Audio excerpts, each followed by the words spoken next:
Hi everybody, welcome back. We're in a Microsoft Flight Simulator again, and let's just get into some fun, and I'll explain what we're doing today. Here we go.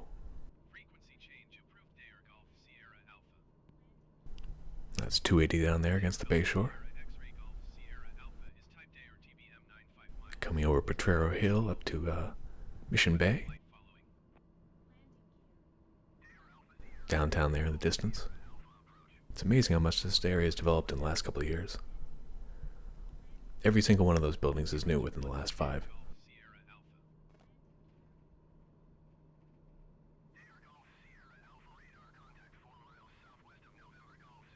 And we're going to be sweeping along 6th Street.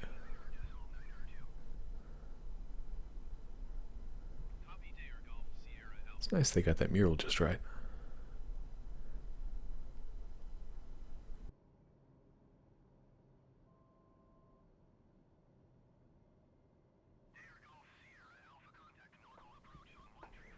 And we'll be looping around Civic Center.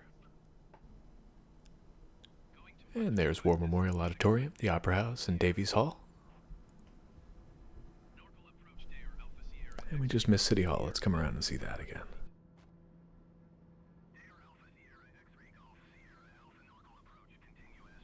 Quick view of Sutro Tower there on the hill. Coming across the Haight. And there's the washing machine cathedral. St. Mary's Cathedral. Looks like a giant washing machine agitator.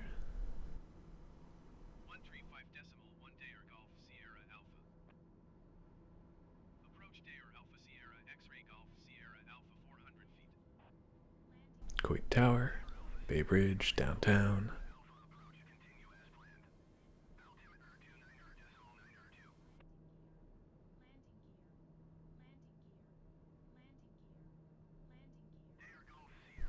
And I'm going to swing by City Hall and then we'll be back at the airport.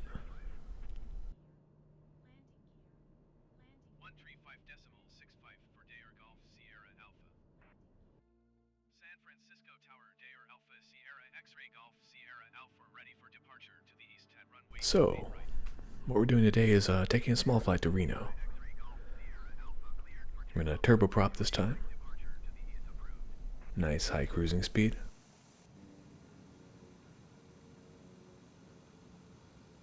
And I'm actually not used to handling both a jet and a turbine at the same time, so you'll see there's some problems here. Those power dials on the right side there. Turning off the parking brake. And honestly, I can almost fly it like this. The glass cockpit is so detailed, it's like a video game within a video game. It's pretty impressive.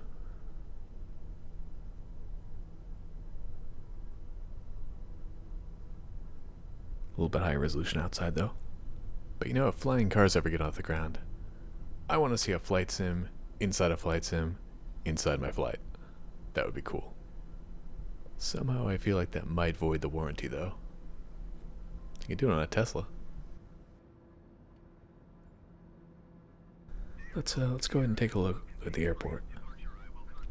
Now this is the standard version of SFO. You can pay 50 extra bucks to get the ultra version of Flight Simulator, and it'll somehow enhance this airport, but honestly I don't see how. The basic structure is all there.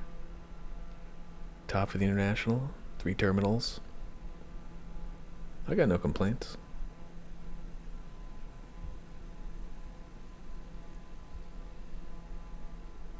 Certainly don't feel like I'm missing anything.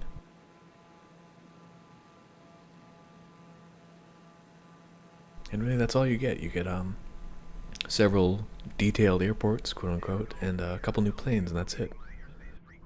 Compare that to the 15-year-old Flight Simulator X, and it's night and day. I'm actually probably going to be doing a video on that next. I'll do a helicopter tour of San Francisco, since there's not a single helicopter included in this pack. Or any pack, really. They say it's coming out in a couple months, or whenever they do the update. And that's kind of a problem with modern game development. They don't have a gold master to target, so they're just sort of pushing it out at minimum viable product stage, and updating the rest when they can. Maybe downgrading some things, who knows. Like, I don't even own this. I bought it for $1 on the Microsoft Xbox store, so they can do whatever. Taking the Bayshore route this time, on the east side of Mount San Bruno. And instead of following the freeway out there, we're going to follow the interior road here. And come up alongside Brisbane over here to the left. Nice little suburb tucked in there.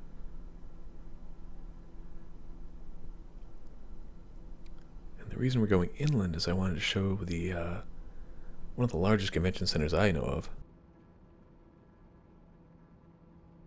It's very classy. It's called the Cow Palace. And they used to do rodeos and stuff in there. And I actually saw an entire circus fit inside that building once. It's just absolutely massive there. And they do all kinds of trade shows, and I guess not right now, but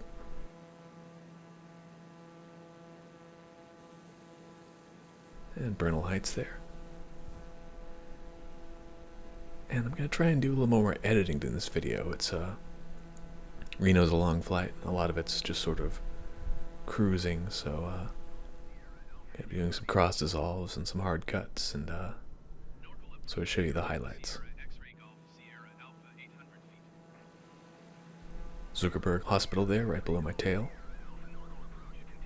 Tucked into Hospital Curve there. And when I was young, I used to think of it as like Dead Man's Curve, Hospital Curve, but it's actually not a warning. There's a reason it's named Hospital Curve. And it's a hospital.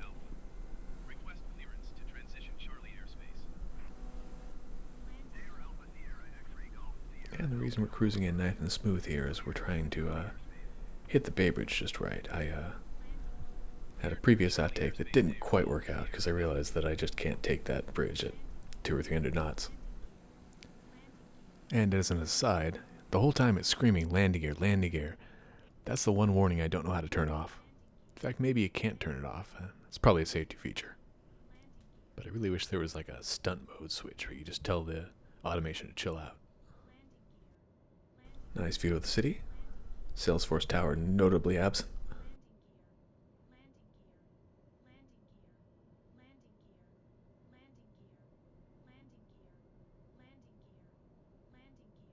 If you ever wonder, these are all luxury condos here to the left. Built right up against the freeway, but I guess closest to the Bayshore views they could get them.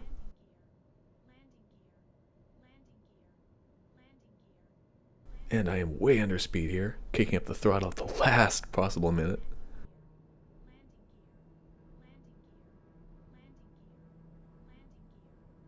Almost doing a helicopter thing here as I pull up. The engine in this plane is very powerful for its weight. Once again, chuffed to bits to be making these impressive swoops.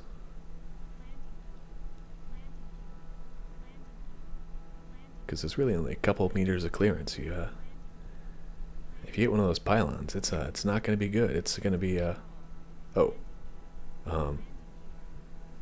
maybe it's just fine. Never mind. I'm pretty sure if you hit the sides, it'll take you out, but apparently the center section is just non-clipping geometry. Speaking of, I'm not sure what to say about that melting part on the left there. The same goes for these trees, I guess. Yeah, they're just maybe a particle effect, I don't even know. And there's Angel Island on the left, and coming up on the newer side of the bridge right here. We won't be flying through that one. It's a bit trickier. You can maybe do it on a knife's edge, I don't know. Challenge for those more experienced pilots out there. And it's a shame they didn't come out with this a couple years earlier, because there used to be two bridges here. The old one was being disassembled after the new one was built. You can see there the bank's double wide because it used to be right there on the right next to this bridge on the south side. And they still have the remnants of the last of the equipment and rubble piles there as they were taking it down, flying along the old roadbed here up to the new toll plaza.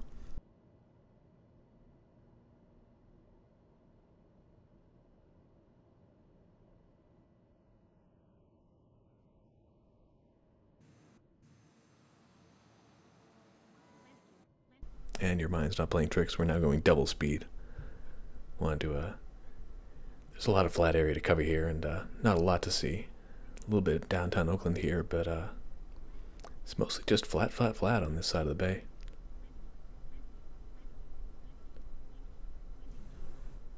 Going to get buzzed by Berkeley before we head off to Reno, since it's on the way. But at this point, I can't actually find it. I'm basically looking for the Campanile and a couple other buildings I recognize, and I'm just not really seeing them. The campus is very woody, and it's just part of that whole big green suburban expanse out there.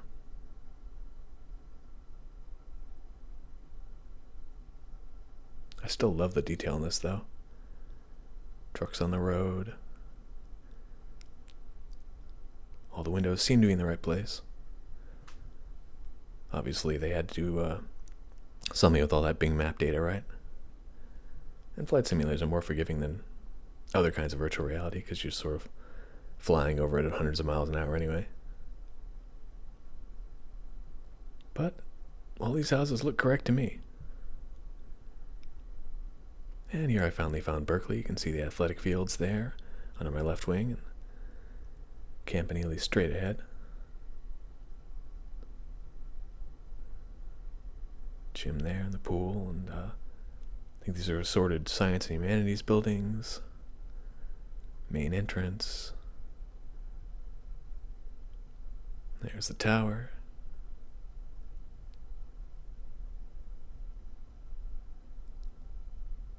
Cruising along the back corner. I think one of these is Haas Business School. And then from here it's all Berkeley Hills. Bringing up the flaps now and increasing the power to start climbing again.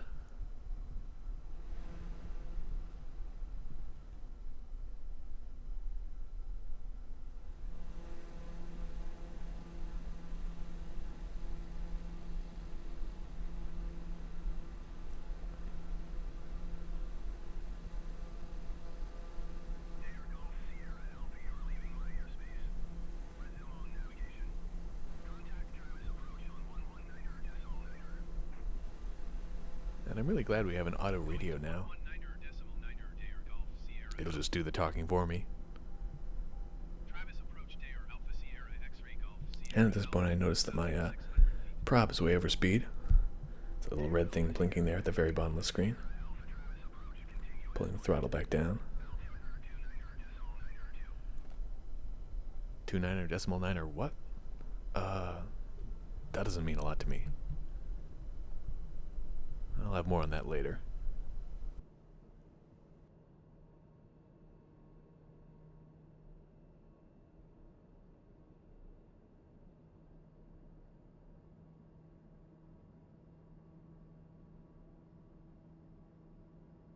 And now it's time to fiddle with the autopilot.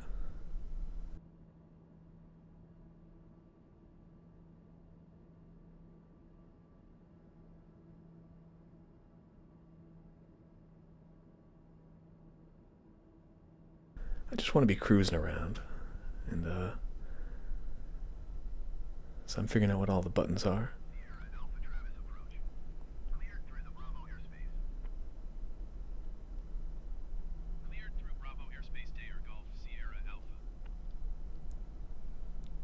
I like to use the heading instead of the navigation, just because nav seems a little bit cheating. Makes all the turns for you. I just want the most basic autopilot. Give me a reasonable, steady rate of climb, and a nice heading, and there's a Carquinez Straits there in the distance, I believe. We'll be flying over the Sacramento River Delta for a bit here.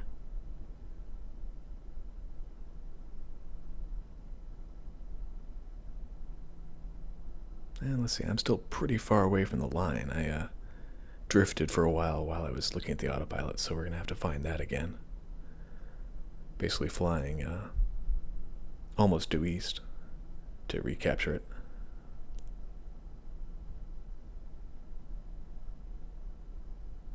Yaw damper.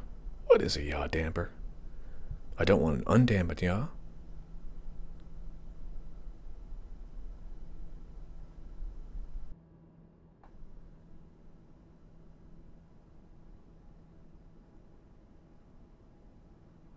And I've heard the thing to do is set the absolute speed on the ascent and the vertical speed on the descent, so you never outclimb your lift. Because as long as the numbers are right, the autopilot doesn't really care.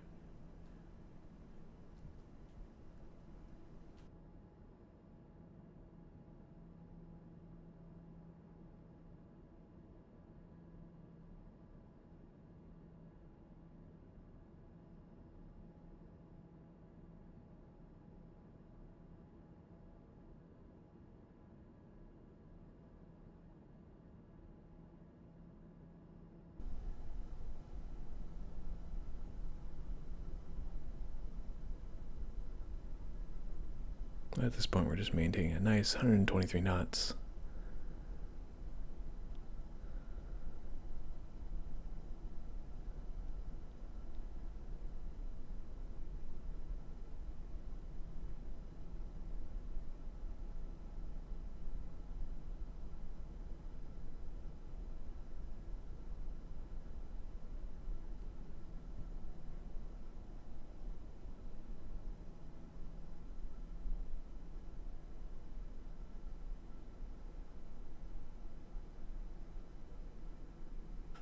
You know what? This flight ceiling's like 35,000 feet. Let's go ahead and bump this up. Get a little bit higher. Maybe we can go faster. Because right now, at least last I checked, my max speed was only at like 200 knots out of the 300 I should be allowed. Got to get up to thinner air. And you can tell from the radio, we are actually at double speed. Can't tell much though, not much is happening. Yeah, we still got like 130 miles to go.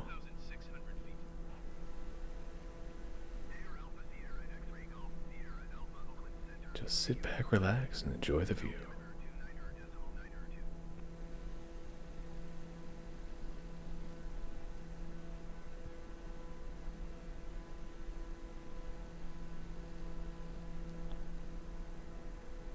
So for me, this is a lot of the enjoyment of flight simulators is the punctuation by times when everything's happening, and nice graceful periods when nothing's happening. Just sort of play around in the infinite sky.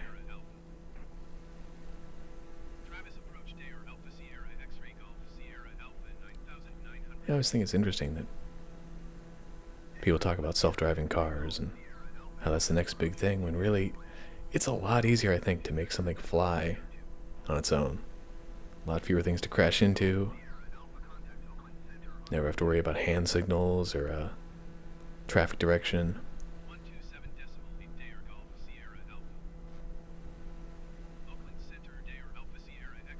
It's just sort of point it and go and follow some basic rules and keep the numbers in line, and that's exactly what a bot's supposed to do.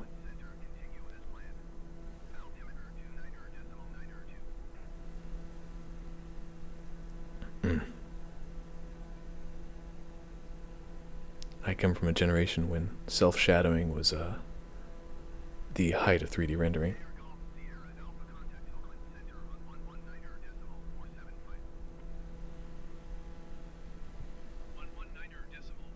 Now self-shadows, specularity.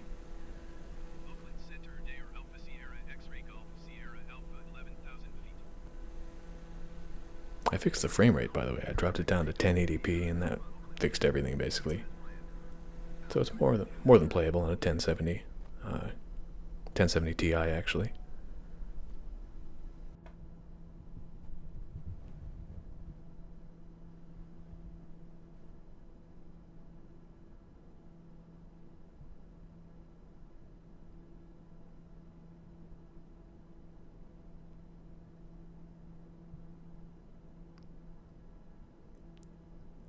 And here we are, finally meeting the course heading.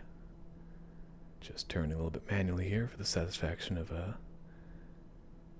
meeting that little pink line. Just beautiful. There it is on the map.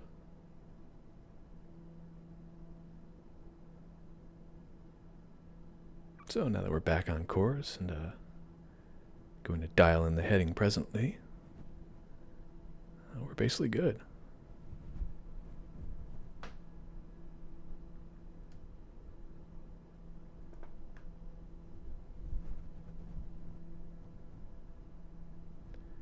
It is hard to grab at those little dials sometimes, though.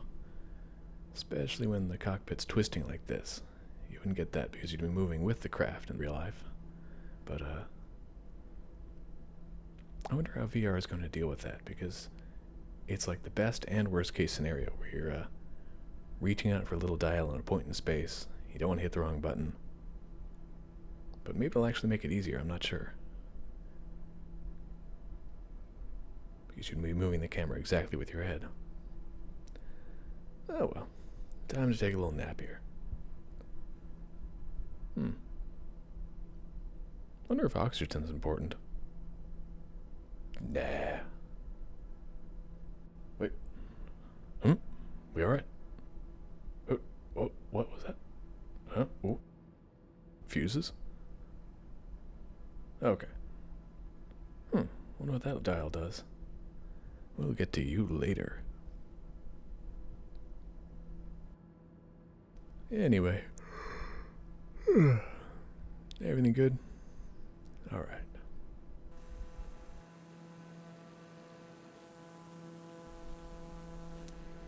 Sacramento River down there.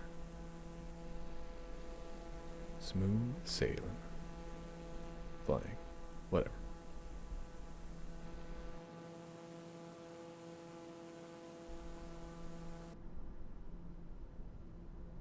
And we are finally up to altitude here.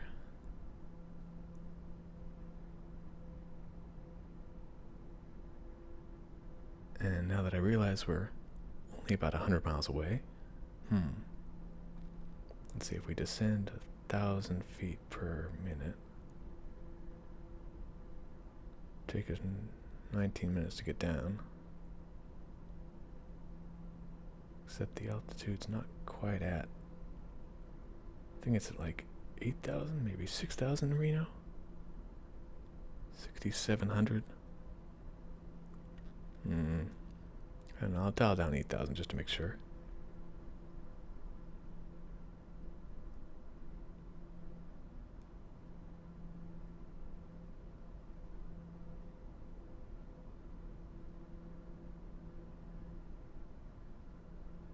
I realized later this descent was a bit premature, but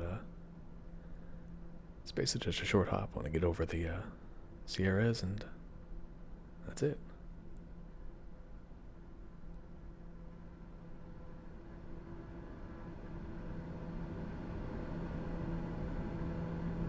So, what to do? I spy with my little eye something beginning with sky. No, wait. Oh, you know what? No. What does this thing do? Oh! That's not good. And I do hear the engine sort of kicking out there. How do we turn it back on? Can't quite grab the other side of it.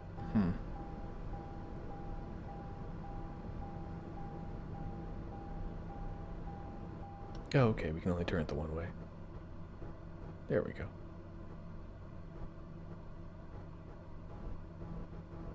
And the engines are still off. That's not great. Okay, let's see, Control E, I think. Play with the throttle here.